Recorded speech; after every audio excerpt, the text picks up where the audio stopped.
Okay, welcome back. We are Daf Chav Beis Amud Aleph 22a, about a quarter of the way down the page, about 2 dots, Siman Shin Nun Beis Aleph Yud.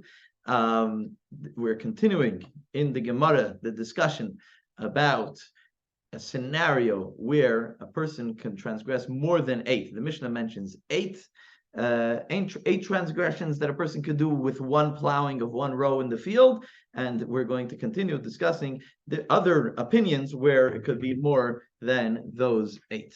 And if the Gemara sometimes, so you think about it, in today's day and age, it's all written. If it's not written, I forgot it, right? If I still remember, I'm sure you have the same feeling. I mean, I a little bit younger, and I remember that when I was a kid, all my friends' phone numbers, I could still tell you what their home phone number is. Sometimes I get a call. A friend came into town, they call me from their parents' home phone. It's like nostalgia, right? Because 25 years ago, 35 years ago, this was the number that I always, and I knew it by heart, right? Today,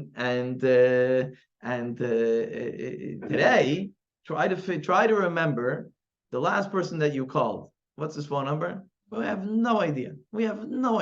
Absolutely no idea. We know how to find it in our phone and press dial. We have no idea. You know, there's certain people, like my wife's phone number, I know by heart, my own phone number. Even my kids' phone numbers, I don't know by heart. I don't know at all. Just my mushka phone yesterday, and then she's playing with her. I told her save my phone number, and then she's like, "Well, what's my phone number?" I'm like, "I don't know. Check my phone. It's saved in there." I have no idea. We don't remember these things. So, but back in the day, before the Talmud was written, they had to remember. Everything was by heart before it was put down pen and paper, so to speak, and presented in the Talmud. So they had different types of, we have some inkling of how they remembered it. And here we have one of those. And if you look inside, it says Siman. There's a sign over here for the Gemara, and the letters Shin, Nun, Beis, Aleph, Yud, Shin, Nun, Zayin, each letter represents another letter for another sage, because each statement over here is going to be done by another sage of another scenario where a person could transgress another prohibition in the Torah while plowing his field. Okay, so that's the siman over here. So the first one is and by the way, it's interesting because Lav Dafka, the first letter of his name, the Shin is for the Shin in Hoshaya. Right?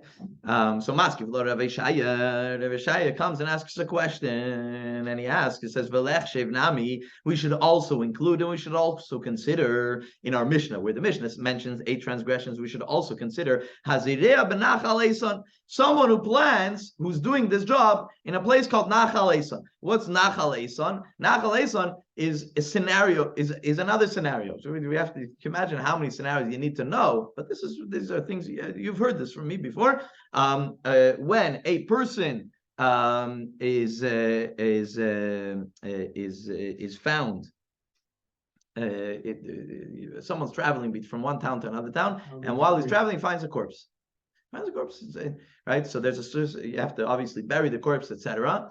But it's a mitzvah in the Torah that they should bring a certain, like it's like a sacrifice. It's not literally a sacrifice, but they bring an animal, and what the statement that they make, the ziknei ir, the elders of the community, the elders of the city, have to come and make a statement that it wasn't in their hands that this guy died. Right? Because what's the scenario that could have happened?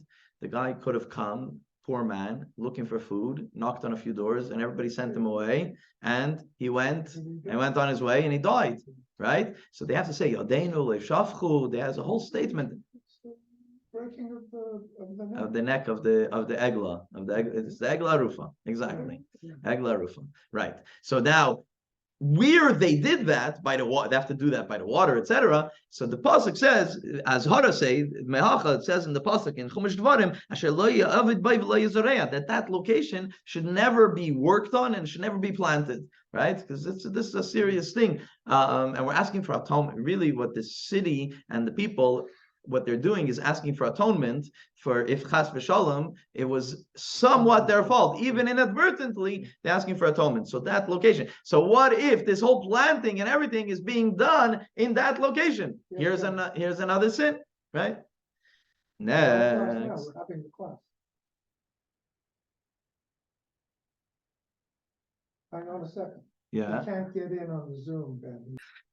Yeah. So the Egla Arufa, in that location, you're not allowed to plant. You're not allowed to. You're not allowed to plow. So if they did, so here it could be another transgression if the guy did it in that location. So why mention only 8 in the Mishnah? It could have been 9, right? So that's another one. The next one. By the way, what I find most fascinating over here is the scenarios more than the fact that it could have been another sin. These are real tight examples of things. Like it's a wide range of different ideas. This is getting really splitting hairs here, because what are the chances? Right. Even the 8, what are the chances? Yeah. And the 9th, for sure, what are the chances? But even the 8th, what are the chances, right? So now Rav Chananya comes and says, let's also consider what if someone went and spray painted God's name? Spray painted God's name in the place where he's going to plow. You're not allowed to erase Hashem's name, right? We know that. You're not allowed to erase Hashem's name. So what if... Put it on there. Oh, welcome, Ben. Thank you, Rabbi. Very good. Thank Thank you. You too. Good to be back. He has yours. What page are you on? 140, right at the top. Ben, we're page 140 at the top. 140 at the top. Thank you. Can I mute you? Unmute yourself if you have a question or a comment. Okay. Okay. Very good.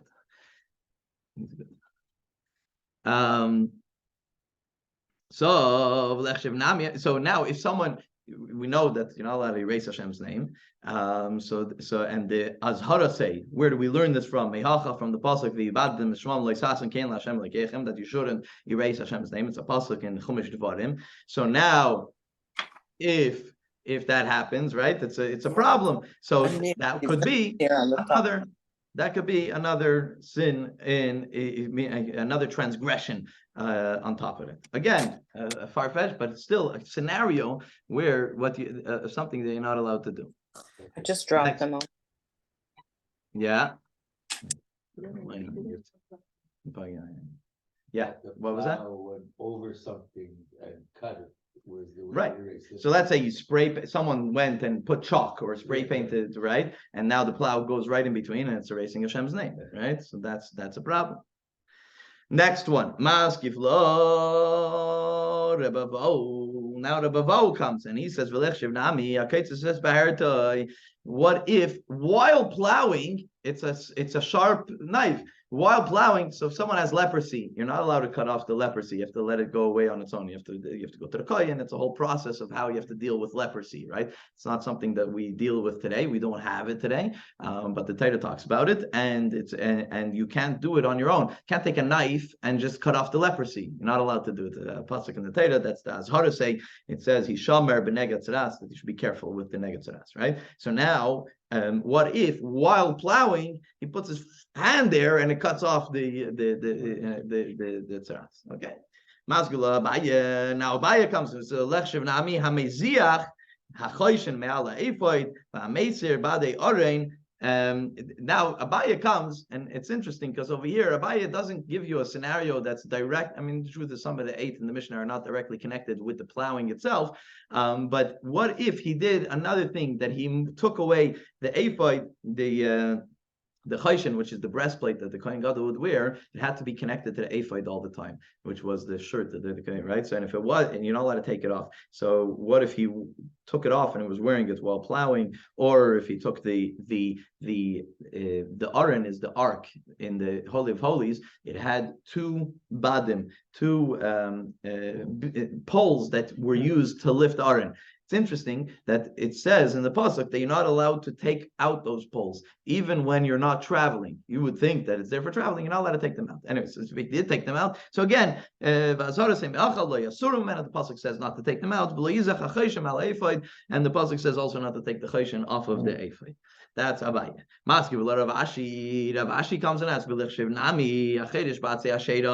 so Atzei Ashera is wood that was used for avodah zarah, for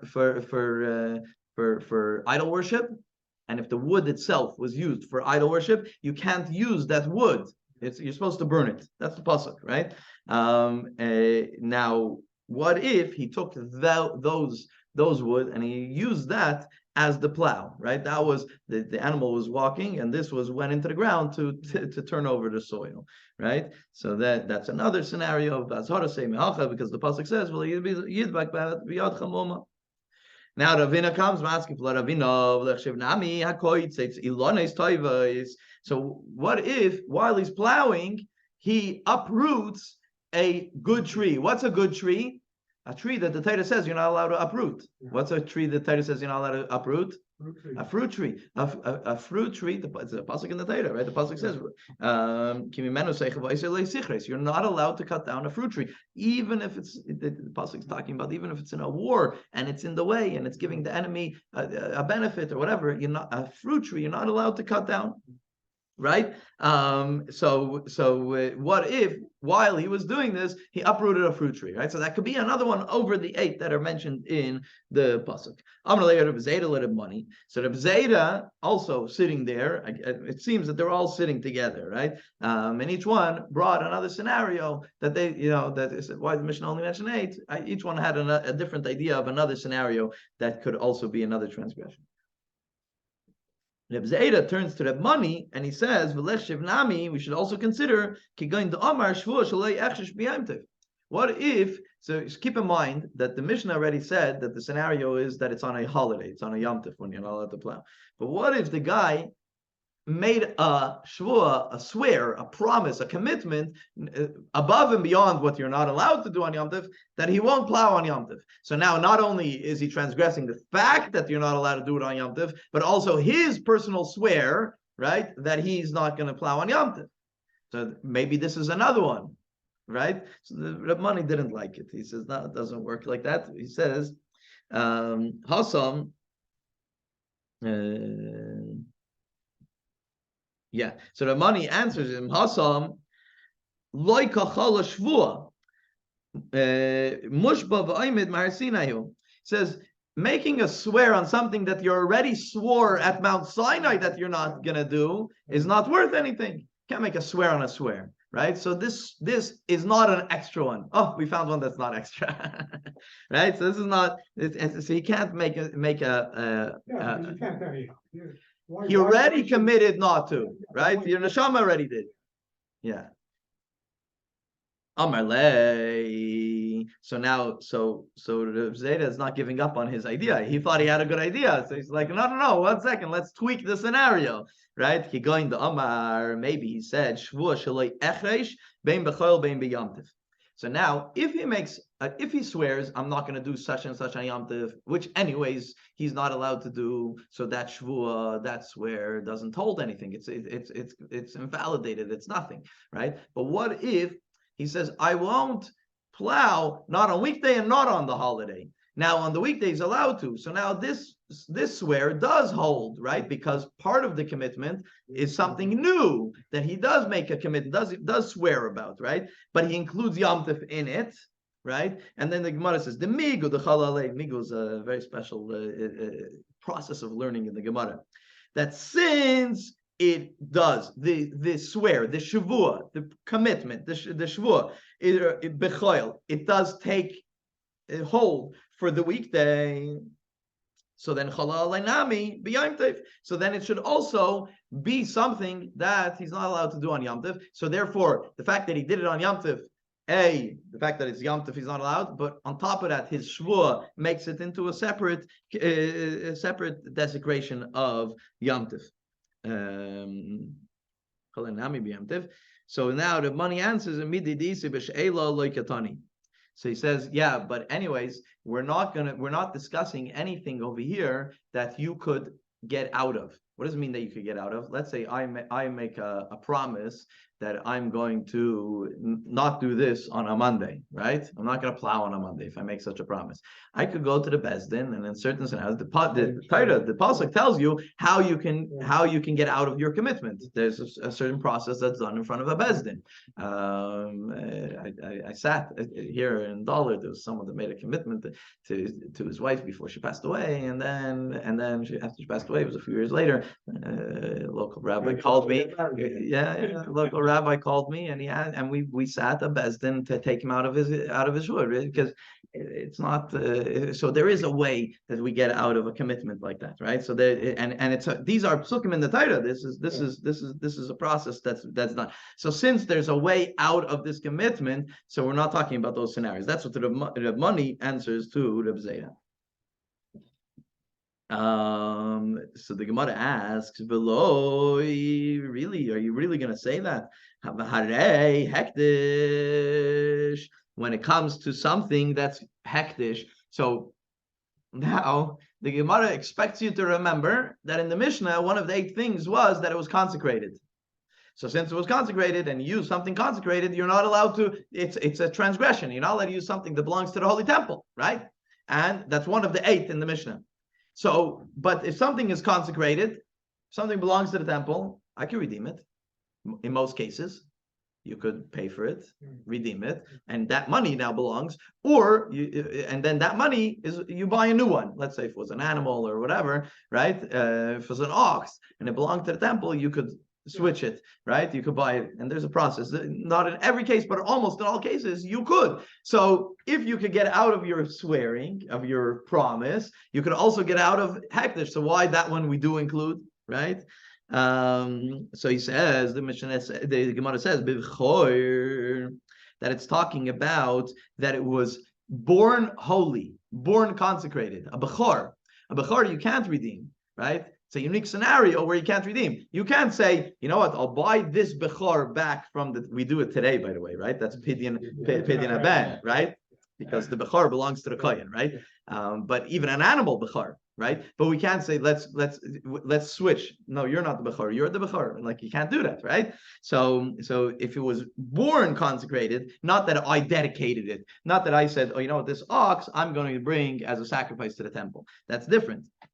But a Nazir. So he says, but what about the Mishnah also mentions Nazarite, that this guy's a Nazarite, and a Nazarite. What was the problem with the Nazarite? That he's in a place of tamei, place of impurity, right? He says, yeah, but a Nazir can also release himself of his Naziros, of his Nazariteness, right? He doesn't stay in it forever.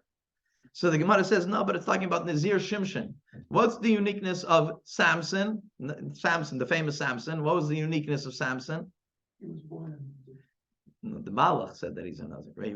That the Malach commanded. It was involuntary. It was involuntary. He was born that way, but it came through a Malach, right? It came through an angel.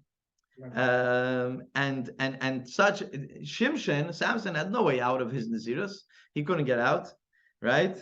So the Gemara says, yeah, so if he's a Nazarite like Shimshon, Shimshon's Nazariteness has different rules, and he is allowed to get tamei, right? If you know the biblical stories of Shimshon, you know that he's allowed to get tamei. Nazir Shimshon bari tamei of lemeisimu, he's allowed to get tamei to a corpse. So the Gemara answers, Elo is hi tana iser koile lesle. So he says no. So now they're going back that the money tells Reb Zera that when it comes to a promise, a commitment that involves parts that you could make a commitment to and a part that you can't make a commitment to, our Mishnah is not our Tana is not talking about those scenarios. Again, that is the discussion between the sages about other things. So obviously the number 8 in the Mishnah is lav dafka, right? Even the number 8 is a stretch. It's a stretch to get to the number 8, but it could be more if you wanted to add to the scenario.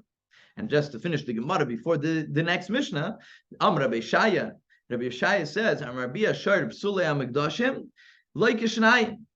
this is a whole nother, it's a very short Gemara, but it's a whole new halacha, that if someone takes 2 different oxen, now, are you allowed to use 2 oxen to plow? Yeah. What's the problem? If you use an ox and a sheep, right? If you use 2 different types, but if you're using the same animal, 2 of the same animal, you should be allowed. But what if they were something called psulei hamikdashin, which means that they were consecrated, but let's say they got a mum. They got invalidated from being used in the temple because of a blemish, right? So now they have different halachas, and on the one hand, they're considered to be regular, and on the other hand, they still have somewhat of that holiness of being consecrated. So they have a unique halacha, So the Gemara says that these animals have a dual personality. They have a consecrated side and they have a regular side, and therefore, in and of themselves, are considered to be kilayim, and you can't use them. A whole new halacha. So you could get lashes for each one of them.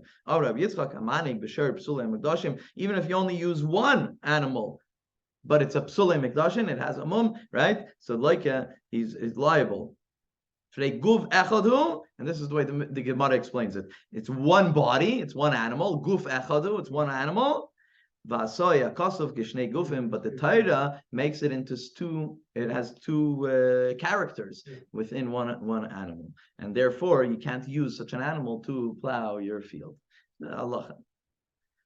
Good. Okay, let's go into the next Mishnah. This Mishnah is going to discuss how many malchus, how many lashes. I asked you at the beginning of the class, right? How many lashes? So this is the Mishnah that's going to tell you.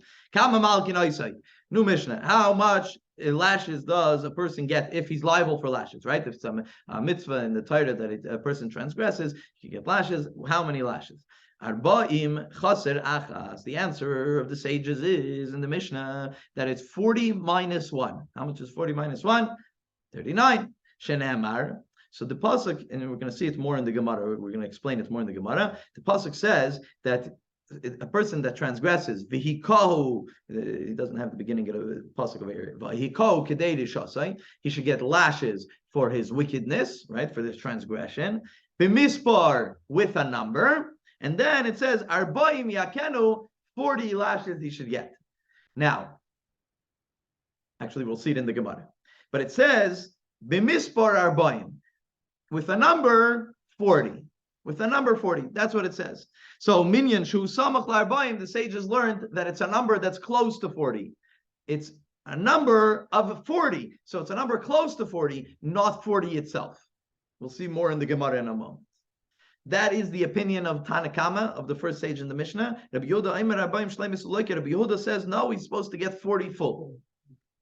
Now the Gemara says, so I mentioned before in passing that it has to be in groups of 3, right? 39 is divisible in 3. 40 is not, right? 40 is one extra one. So the Gemara has now a problem with Rabbi Yehuda's statement. Since it has to be divisible in 3, if Rabbi Yehuda says he has to have 40, where does he get that last lash?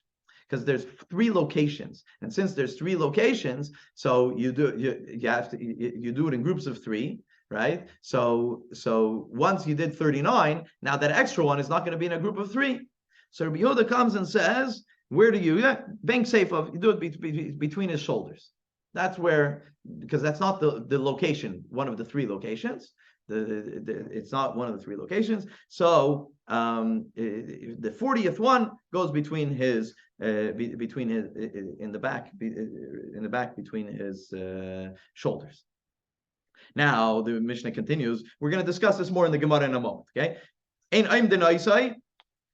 we don't calculate how much this person can handle. We have to make sure that it could be divisible in 3. So if the doctor comes and says this guy can have 5, he doesn't get 5, he gets 3, right? The number always has to be divisible in 3. Amadu l'kabel arba'in. If the doctor says, nah, this guy is perfectly healthy, he could get the whole shot, right? It's not a problem. So then, and what happens, and he got part of it, he got lashes. We're up to Daf Chaf Beis Amud Beis 22b, and he got part of the lashes. V'amdu, and now the doctor comes and says, and they reevaluate, and they say, no, this guy can't get 40. He already got some of them, and they say no, he won't lie. He'll die if he gets 40. We're going to see the next Mishnah. The lashes is pretty serious, pretty harsh. So then Patur, he leaves like that. He's done. He got the whole. There's the point of the lashes. One of the points of the lashes is the person should be embarrassed in front of a court, in front of a bezdin. So once he gets a few lashes, it's done already, right? So now to say no, but he needs to have a certain amount. He has to have 18, and he only had 16 or 15, right? He only had 15, and he doesn't need the other 3 anymore because it's been done already. in general, lashes could get canceled very easily, as we've seen already, and we'll see more in the Gemara how lashes could get canceled very easily. Potter. Amadu lekabel shmonesrei. What if the doctor says this guy he could get 18? Umishalaka, and once they started giving him lashes, amdu shiachalu lekabel arbaim. But then the doctor says, you know what? I'm seeing how he's doing. Yeah, he could handle all the whole 40, the whole 39, right? Doesn't matter. Potter. We go based on the first calculation. So again, I told you, we whenever there's a question or something, we always go to the lower. We always go to the lower. Let's see the Gemara. The Gemara asks, my time. What's the for the first statement in the Mishnah, where the Mishnah said that it's 39 lashes, not 40 lashes, 39 lashes. So what's the reason? What's the reason? Only 39. The pasuk says 40. It's a clear pasuk that says 40, and the rabbis learned from the pasuk that it's 39. Why? What's the reason? So the Gemara explains, if the pasuk would have said that it has to be 40 by number, the number, right? It has to be 40 in number. So then it's set in stone. The number has to be exactly 40. But it's a hava amina, arba'im b'minyana. We would understand, we would say, that it has to be exactly 40. Hashda dichsiv. But the way it's written in our pasuk, b'mispar arbaim, not 40 in number, but the number 40, right? The way it's written in the pasuk. So the Gemara learns from the sages, learned from there. It's also brought down through the generations from Moshe Rabbeinu and Mount Sinai. Minyan shu seichem es arbaim, the number that is closest to fill your 40. So the one that when you count 39, the next number is 40. So 39 is the number. Right, the number that is right before the number 40, because it says b'mispar arbaim, in order to get close to the number 40, not to get actually to the number 40. That's the way the sages learned it from the pasuk. Amar Rava, and then Rava says, think about it. Rava, I'm going to say it outside for a moment, and then we're going to see it inside. Rava says, think about it. The Torah, if you went and learned the Torah says the number 40. The sages, based on the processes that the Torah gives us to study, to learn out of a pasuk, and based on the tradition that comes down from Moses, they come and say, no, 39. So he says, so Rava says, Kama tipshoy sharinshi. How tipish is how does he translate to tipshoy? Kama tipshoy? How does he translate? How Oh, sorry. How foolish are foolish. I was people. He considers people foolish. He says people are foolish. Why? The kaime mikame sefer Torah. That when a sefer Torah walks by, they stand up. Right? In shul, if they open up the Aron Kodesh, everybody's going to stand up. Right? So he says a Torah. No. Everybody's standing for it. But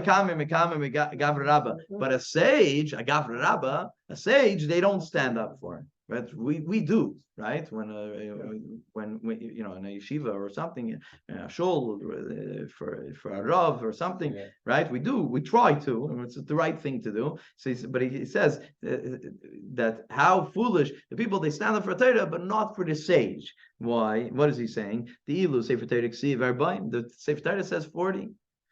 And the sages have an understanding of the Torah based on Moshe Rabbeinu, right? They're not changing anything in the Torah, but based on the tradition from Moshe Rabbeinu and based on the way you're supposed to learn the pasuk, they tell you that the 40 means 39. So you're not going to stand up for the sage, right? You're going to stand for the Torah, but not for the sage. That's who removed the lash. Remove the lash, yeah, but it's much more than that, right? It's about the Chachamim having an understanding of the proper process of learning the Torah. Yeah. Those are little tidbits of in the Gemara where you get a little inkling of the way these sages thought, what Rava was thinking, while he's sitting there. So that is the first statement in the Mishnah that we learned about that it's 39. That's the Tanna Kama, the first opinion in the Mishnah, that it's 39. Rabbi Yehuda but Rabbi Yehuda in our Mishnah says that it's Arbaim Shlemites, that it is 40 not 39, it is 40. Amar Rabbi Yitzchak, my time, Rabbi Yehuda. So he says, we understand, we explained the opinion of the first, we explained the first opinion in the Mishnah, that it's 40 minus 1, because it says, B'mispar Arbai, the number closest to 40, right? The way the sages learn. But Rabbi Yehuda, where's he learned that it should be 40? So, the Chsiv, he says, he takes a pasuk from Zechariah, that it says, Ma makis eila ben yodecha v'amar sheru kesi beis me'avai. So there's a pasuk in Zechariah that talks about getting lashes between your hands. What's between your hands? So he learns that it's that 40th final lash that's not part of a triple, right? And that is between your hands. Between your hands, that's where he learns it. So the Gemara says, hold on a second. So now that pasuk, according to the first opinion of the Mishnah, what's it referring to? V'Rabbanan, right? According to the sages, the first that say that it's only 39, which means that you don't get a 40th lash between your hands. So what is Zechariah? What is Zechariah talking about? What's the prophet talking about? That lash between your hands. So he says, I hope this is not very PC, but he says that is referring to the way we educated children. By sometimes they get a frask, and that's what he's referring to. And it's not referring to lashes as in the punishment in a bezdin. So with regards to children, it's referring to only one lash, one flex. Even according to Rabbi Yehuda, it's talking about the one because it's talking about the 40th. Yeah, exactly. By the way, obviously, not it's not. You could argue the whole thing like that. You said, but mispar Arbayim, you could say with the number, the guy calls up Arbayim, he gets his first task. Yeah. They call it Arbayim. That's it. The mispar Arbayim. With the number, with the name 40, with the word 40. I hear you. That's not the tradition from Moshe. It's not nearly as good because it doesn't have the tradition behind it, and the process, and from Rabbi Shmuel, the way they learned from a pasuk, right? That's also something. Yeah.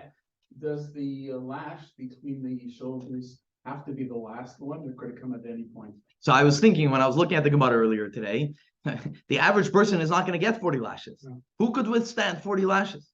Most people, unless it's a super athlete, will not be able to let. These are the next Mishnah discusses exactly how they have to make the straps. Mind-boggling that someone would survive even one lash. I mean, one lash I can understand, but and especially to get it in the chest, it's very serious. I mean, maybe they were a little bit more fit than we are today. I don't know, but regardless, I was thinking, according to Rabbi Yehuda, that feels that there should be. So if the doctor says that he can only get 4, does he get 3 and then that one between? Like, I don't know. It's a good question. I didn't get to the bottom. To give the lash. So that's the next Mishnah discusses this. It's the Mishnah calls him Chazan HaKnesses, but it was someone that worked for the Bezdin. It was someone that he needed to be a very spiritual holy man. To be couldn't be anybody. Could be a woman. No. An old woman who doesn't hit too hard. Mishnah talks about it. That's also why I'm saying that it's so serious. The Mishnah says that he has to lash b'chol koichai with all his might. So it's not a simple. Anyways, yeah. Okay, the next part, we're quoting another part of the previous Mishnah that we just learned. Ein oimdim elav makis haruyos. Meaning that the number has to be divisible in 3, right? When the doctor makes his recommendation for this guy, so it has to be a proper number, and a proper number has to be divisible in 3. So the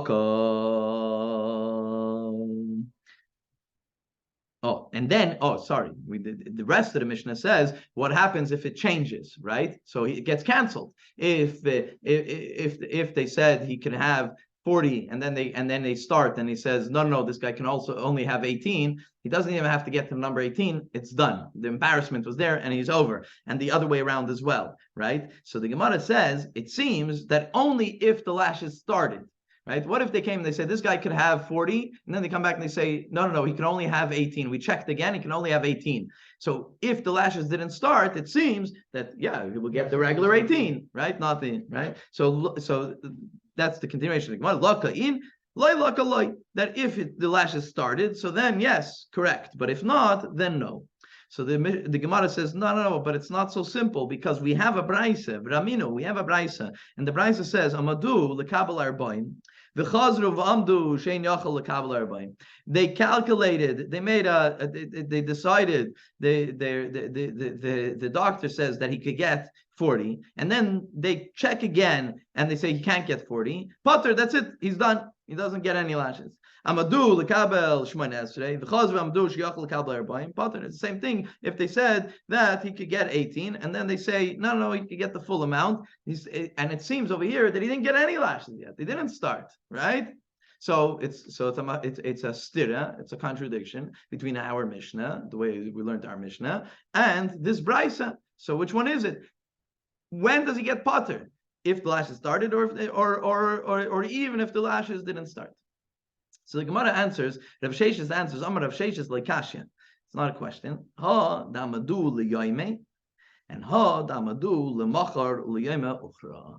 So he says that if the mistake was a real mistake, so if they did both evaluations on the same day, it's impossible that this guy all of a sudden, at one point he was sick and he can only get 18 lashes, and then all of a sudden they check again on the same day and no, he could get 40, or the other way around. No, this guy's strong, and then in 10 minutes later, the same day, no, all of a sudden he can't get, right? Meaning that then there's a mistake here. You're saying that maybe you could get very sick in 10 minutes. Maybe, for sure. I don't know. How does one look at look at the hairs they're splitting. Right. There is only 1 second. They should have asked, what is the second when a guy becomes well when he was sick? How long does it take? Right. Does it take a second to become well? Does it take 5 seconds? I hear you. Well? Yeah, I have a point. He became well. But the point the Gemara is trying to bring out, the point of the Gemara is that if it was a mistake, if there was a mistake done over here, pater, you had a ticket, right? If there was a mistake done with the ticket, the whole thing gets thrown out. They wrote your license plate number wrong, it gets thrown out, right? A mistake we don't accept a mistake. If something changed, then something changed. That's normal, and that you go ahead with the lashes as normal. And that's where the Gemara says, so the way the Gemara says it is that if it was the same day, so if there's 2 different readings on the same day about this person, how much lashes he could handle, so then obviously one of them was a mistake throughout the whole case. I can start arguing, is it a day and a night? Right. A day, and after Shabbos, and before Shabbos? That you need a Shulchan Aruch to see what the halacha is, right? But this is just a statement that when you look at it as a mistake gets thrown out. If you look at it as something, no, it's possible. It's just that they sentenced him, so to speak, to lashes, and they checked that day. But for whatever reason, they had to push off lashes until after Shabbos, or whatever. And when he comes back, they check again, which is normal. They should check again, right? And it's different. He had the flu over Shabbos or COVID, right? And now he can't handle any lashes, or the other way around. So that's not a mistake. That's normal reading, and that's an important way to look at it. So that is that Mishnah. Let's do another Mishnah, a short Mishnah and a Gemara over here. This Mishnah talks about someone who does multiple transgressions and therefore can get multiple sets of lashes. So someone transgresses that has 2, right? The example we've talked about already. If someone does kilayim with an animal, right, to plow, and he does it inside of a vineyard, which the Torah says specifically, again, another lav for that. If the doctor comes and says, this guy can handle only 40 lashes, right? He's supposed to get, or 39 lashes, right? He's supposed to get 2 sets. So it says you can only get 1 set of lashes. So loike upater. So he gets the lashes, and that's it. He doesn't get anything else for the second transgression. But if not, if they don't say that he could get he can't handle more than 39. So then he gets the first set of lashes. They have to wait. He has to heal from the lashes, and then he gets lashes for the second transgression. That's the halacha. If someone is supposed to get 2 sets of lashes, suppose you don't give it to him all in one shot. You let him heal in between the 2 punishments. The Gemara continues. But we learned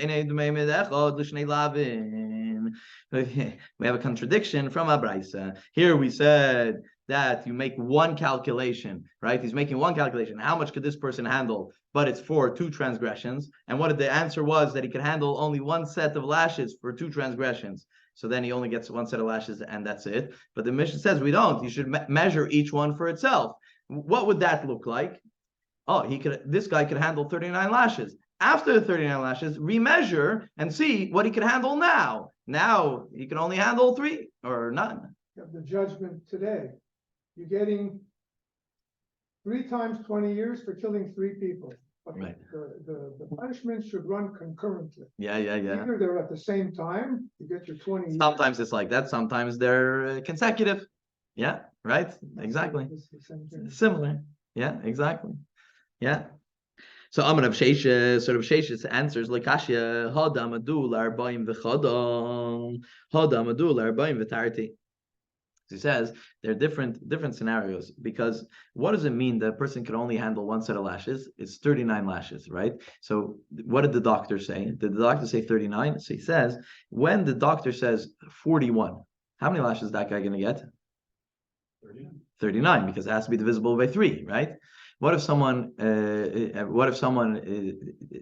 liable for 2 and the doctor says he can handle 42? So in that case, that's where it's talking about that he gets the first set of lashes, and then he gets the 3 from the second set of lashes. So that's why it's brought out in that way. This is. Should we do the next Mishnah? We'll leave the next Mishnah for next time. The next Mishnah starts a whole new discussion of the process of what happens when. Yeah, Ketzad Malkinota. I say that's the process of lashes, how it's done, the exact description of the lashes.